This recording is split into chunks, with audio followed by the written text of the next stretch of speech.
Kabla hujateremka, umezungumzia mauaji yaliyotokea Mwanza, lakini kuna mauaji yametokea Mtwara, na kwa taarifa zilizopo ni jeshi lako ndio lililofanya mauaji.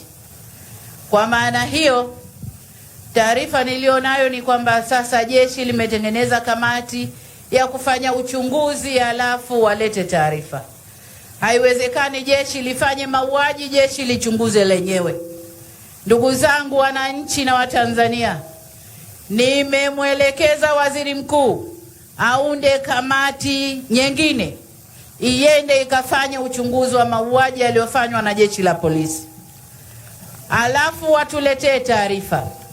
Lakini wakati huo huo, Mheshimiwa Waziri, nataka jeshi lako lijitafakari, waone kama kinachotokea ndiyo misingi ya jeshi la polisi au vinginevyo. Kwa hiyo tutasubiri, ndugu wananchi, taarifa ya kamati huru itakayoundwa na Waziri Mkuu ituletee taarifa, tulinganishe na ile ya jeshi la polisi na tuone taarifa mbili zinasemaje, tuchukue hatua mwafaka. Kwa hiyo kwenye hili la mauaji, na kushukuru Mheshimiwa mbunge kwa kulileta, waziri yuko amelifafanua, lakini nami niungane na waziri kukuombeni sana wananchi kulinda amani, kuto kufanya